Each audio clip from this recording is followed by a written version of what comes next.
Today on Great or Garbage, we're having a look at this little brute. This is the NUX tape core. It is a very affordable spin on the Roland Space Echo, which is a classic effect, whether it be on guitar, on vocals, or just about anything else. NUX have managed to cram so many features into this tiny little pedal, as you can see.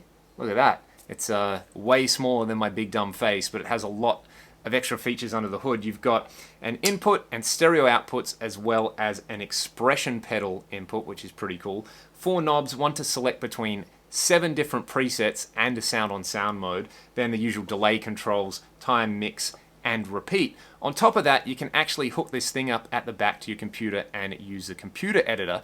What I want to show you guys first up is a very quick run through of the 7 different modes. Essentially, much like the original Roland unit, there are 3 different tape heads, and modes 1 to 3 are those tape heads on their own. Modes 4 to 6 are various combinations of those, and mode 7 is all 3 heads together. We're just going to have a listen to some very quick sound samples to hear the difference between those 3 modes.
So now that you've heard the basic tonality of the pedal, I'm going to plug in the computer editor and we can really delve into what makes this pedal very, very impressive to me anyway. Underneath the hood, you've got controls for a lot of advanced parameters. All you need is, I think it's a micro USB, it might be a mini USB. I can never remember the specs on these things. It's not too important. Let's go over and have a look at the editor though. Using the computer editor really brings this little pedal to life. As you can see on the screen, you can select the different head combinations on each preset.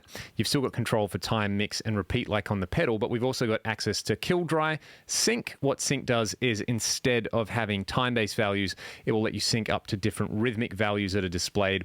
And you've also got auto tap, which is pretty cool. Essentially, this kind of detects how fast you're playing and syncs the delays up there, which I think is a pretty cool little feature. But the real boon here is that you've got access to 6 advanced parameters. You've got bass and treble, saturation, wow, and flutter, which essentially control the sort of like tapiness of the thing, or the, I guess you could really, their modulation controls. And then there's also a reverb control. So what I'll do is I'll give you a few examples on just how to tweak a particular preset in there, which I think is pretty cool. So we're going to leave it in this, what mode are we in at the moment? We have sync off. So we'll set the time on head number 2. Let's just go for about, well, let's say 300 milliseconds. Yeah, about there. I'll set the mix. I'll actually set the mix all the way up. This will make my repeats as loud as my main guitar signal, and I'll turn the repeats off so that we can hear what each of these parameters do. So this is the sound with just one repeat at 300 milliseconds.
As you can see there, hopefully you could hear there as well, that changing up those different parameters does bring in quite a bit of tonal variation, and definitely makes it sound a lot more like the original Roland Space Echo unit, which is cool. So I really like the wow and flutter as modulation effects, and the reverb on there is actually really, really nice. I'm running in stereo at the moment. You don't have to run in stereo. I think it sounds great in mono as well, but really cranking that up. One thing that I do like to do is using the sync control and auto tap, you get some pretty cool effects. What I'll do is I'll just turn the reverb off and I'll turn wow and flutter down a little bit.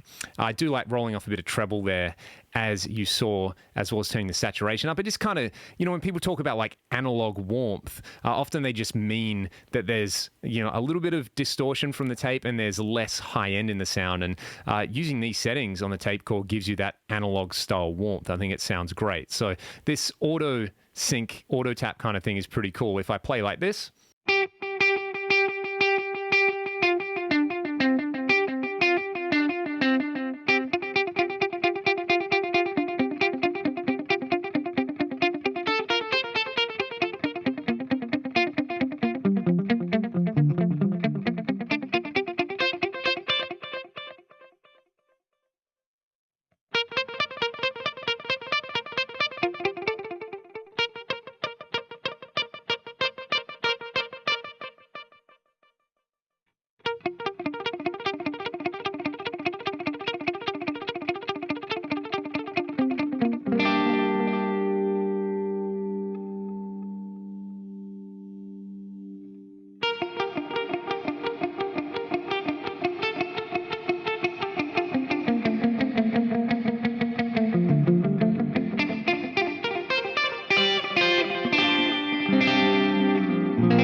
and I do like that with extreme settings on the pedal, like turning the time all the way down or turning the mix and repeat all the way up, you do get some funky character sounds out of it, much like the original unit. So I wouldn't say that this, if you're using a real Roland Space Echo, this pedal is necessarily going to replace it. I wouldn't even say so far as if you're using one of the big delays like a Strymon or, you know, the Boss DD500 or something. It's not necessarily going to take over from something like that. But for a pedal that's so cheap, to kind of A, look as cool as it does, B, have as many features as it does, and C, actually sound really good and have some character. That's really what I'm looking for with this sort of pedal. So definitely hits those kind of spots. Let's have a listen to it with some distortion, and I'll try dial in a solo tone that I would go for. So here's a straight up distorted sound.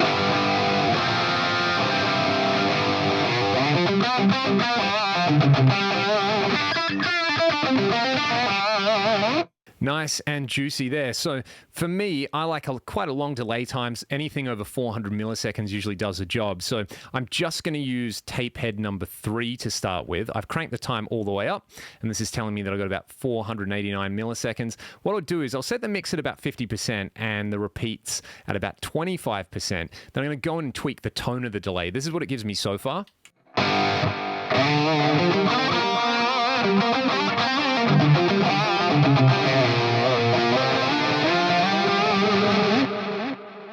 So that's pretty cool. What I'll do is I will roll off all the high end. This is what it gives me.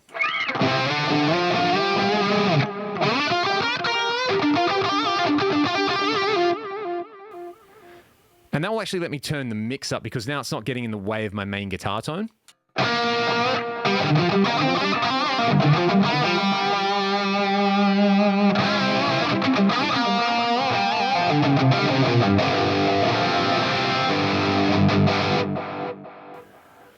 Next thing, I would use the wow control and a little bit of flutter to add some modulation.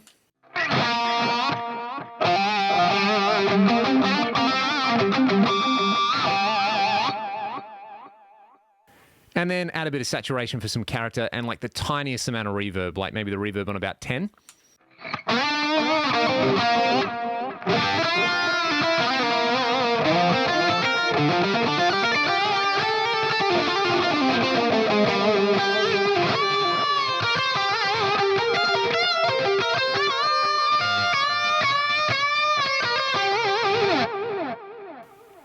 And that is a lead delay sound that I'm really happy with. What I could do on top of that is add head 2, and this is going to give me a dual delay style thing.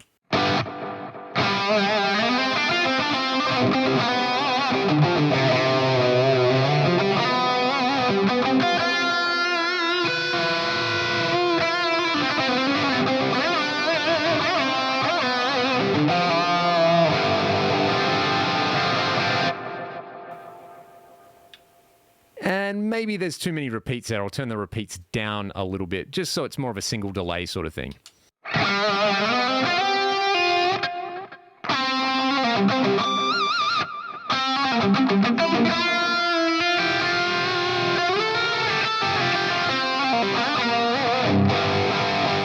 That's the NUX tape core. I didn't get to delve into the sound on sound mode. I'll try and put up a demo of that at a later date. But to me, there's three things which really make this pedal great. The first one is obviously that it's so cheap, less than $100 US.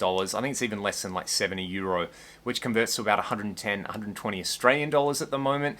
Furthermore, the computer editor on top of it just really kicks it over the edge. Having controls over wow and flutter and having reverb built in, being able to do modulation effects, reverb effects, echo effects, I think is really cool. And third, I really like the fact that it's got kill dry and that it's got auto tap and that it's got sync in there. It would be really nice, my main criticism of the pedal, to have some way to access those parameters without a computer. But I mean, let's face it, who doesn't own a computer these days? If you're watching this video, you're obviously watching it on some kind of computer. I guess it would have been cool if it had like Wi-Fi built into it so you could edit it from your phone or something.